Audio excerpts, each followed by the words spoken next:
Hoy vamos a comenzar con el primer ejemplo sobre el tema de potencial electrostático. Dice así: tenemos una carga Q puntual colocada en el origen. Nos piden hallar cuál es la diferencia potencial entre el punto A y el punto B. El punto A se encuentra en la instancia A del origen sobre el eje, digamos, X, y el punto B se encuentra en la instancia B del origen sobre el eje Y. Nos piden hallar la diferencia potencial entre los puntos A y B, pero siguiendo esta trayectoria. Es decir, que un agente externo va a desplazar una carga de prueba desde el punto A hasta el punto B. Y así hallaría la diferencia potencial en presencia de esta carga que se encuentra en el origen, que va a producir en esta región un campo eléctrico. Entonces, en conclusión, nos piden hallar la diferencia potencial entre los dos puntos siguiendo esta trayectoria. Bien, suponiendo que el campo eléctrico producido por esa carga es un campo conservativo, y lo es. Da lo mismo hallar la trayectoria, la diferencia potencial siguiendo esa trayectoria o siguiendo cualquier otra trayectoria. Se puede mostrar que la diferencia potencial es el mismo, porque es independiente de la trayectoria, pero nos piden siguiendo esa trayectoria. Bien, entonces, como nos piden hallar la diferencia potencial entre los puntos siguiendo esta trayectoria, no hay que pensarlo dos veces y siempre vamos a utilizar esta expresión, que potencial en B menos potencial en A es igual a menos la integral desde A hacia B de E punto de L. Siempre hay que utilizar esa expresión si nos dicen que hay que hallar la diferencia potencial siguiendo una determinada trayectoria de una región donde hay un campo eléctrico. Bueno, entonces, como siempre, en cualquier punto de esa trayectoria, miremos cuál sería la presencia del campo eléctrico ahí, en ese punto donde va la carga de prueba. Y ese campo eléctrico es producido por esa carga Q. Entonces, supongamos que venimos por acá, el desplazamiento es este. ¿Por qué? Porque nos estamos moviendo del punto A hacia el punto B. Entonces, ese sería el de L. ¿Cuál es el campo eléctrico exactamente en este punto? Debido a la carga Q, pues simplemente trazamos acá la distancia R y el campo eléctrico va en esta dirección, en este punto. Por lo tanto, desde este punto P, donde viene la carguita de prueba, hasta la carga Q, pues tiene una distancia R.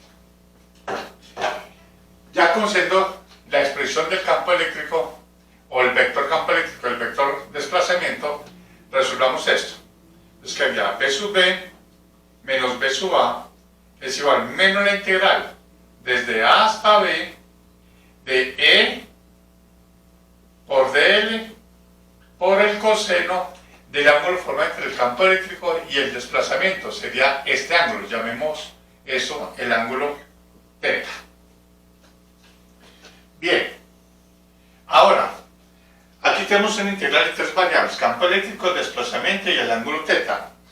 ¿Cuál es el valor del campo eléctrico en este punto debido a esta carga Q? Como ya sabemos, el campo eléctrico, coloquémoslo acá, la magnitud del campo eléctrico, ya que aquí estamos hablando de magnitud, es la constante, la carga Q, sobre la distancia de acá hasta este punto, donde viene la carguita de prueba, que sería la distancia R al cuadrado. Lo reemplazamos acá.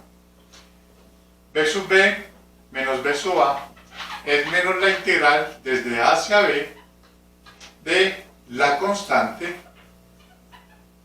Q sobre R al cuadrado por dl por el coseno de θ. Vamos sacando constantes. Aquí la constante sería Q y 4pi E con sub 0.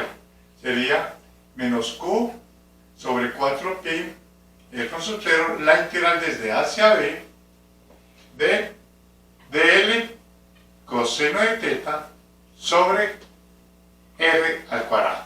Y aquí tenemos tres variables en esa integral: desplazamiento, coseno de teta, o sea el ángulo teta, y R. Tratemos de llevar todo eso a una sola variable para poder efectuar la integral. Miremos la gráfica. Veamos que es dl coseno de teta. Observen acá, si yo proyecto el dl en esta dirección, voy a llamar esto dl'. Esta componente de dl en la proyección de esta instancia R. ¿Cuánto vale dl'? Pues dl', observen, lo que estoy tratando de hacer acá, jugando con la gráfica, es tratar de relacionar todo esto a una sola variable para poder efectuar la integral.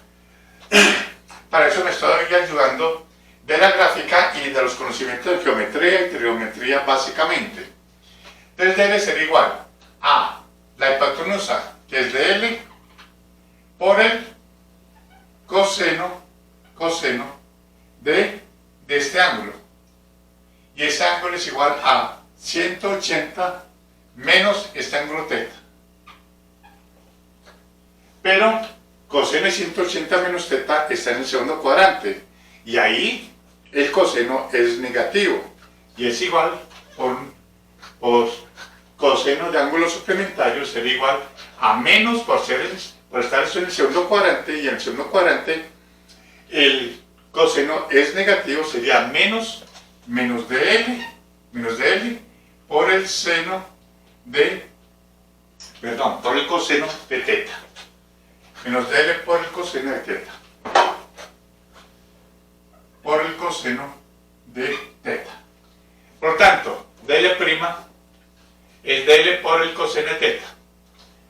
¿Y qué tenemos acá? Dl coseno de teta. Entonces, b sub b menos b sub a quedaría como menos q sobre 4pi con sub 0, queda la integral desde A hacia B de dl coseno de teta, pero dl coseno de teta, míralo acá, es menos dl'. Con este, bueno, menos dl' sobre R al cuadrado. Menos con menos nos da más y nos quedaría q sobre 4pi con sub 0, la integral de dl' sobre R al cuadrado, desde A hacia B. ¿Cómo relacionamos dl' con R? Observen acá, dl' con R es un vector, es la proyección, pero su sentido es hacia R negativo, o sea, hacia la carga Q, en forma radial, pero hacia la carga Q. Si yo tengo esta R, si yo hago un pequeño desplazamiento, sería un dr. Un pequeño desplazamiento sería un dr. Y como este vector dr, o ese desplazamiento dr, va en esta dirección, el dl' va en dirección contraria. Entonces yo podría decir que dl' es igual a menos dr. ¿Por qué? Porque el dr va en dirección contraria del dl'. Entonces nos quedaría b sub b menos b sub a sería igual a menos q 4pi con sub 0, que es la integral, como ya queda en función de r sobre r al cuadrado, podemos colocar los límites. Cuando va al punto A, la distancia r con respecto a la carga Q en este punto es A. Y cuando está el punto B acá, el punto B, la distancia con respecto a R y a la carga Q en función de R sería esta distancia, B. Eso nos quedaría menos Q, 4pi con sub 0, eso vale menos 1 sobre R desde A hasta B. B sub B menos B sub A sería igual a menos Q, 4 pi epsilon sub 0 menos 1 sobre b menos más 1 sobre a, y por ese menos nos quedaría q 4 pi epsilon sub 0 1 sobre b menos 1 sobre a. Por lo tanto, la diferencia potencial entre los dos puntos siguiendo esta trayectoria es 4 pi epsilon sub 0 q sobre 4 pi epsilon sub 0 1 sobre a. Y así nos queda la expresión de la diferencia potencial entre esos dos puntos siguiendo esa trayectoria. Bien, hay una forma de hacerlo más rápido. ¿Cómo? Como nos viene ya la diferencia potencial entre los dos puntos, o sea, nos viene ya la diferencia potencial B sub B menos B sub A, pues simplemente hallamos el potencial en B producido por la carga Q. El potencial en B producido por la carga Q. ¿Cuánto vale?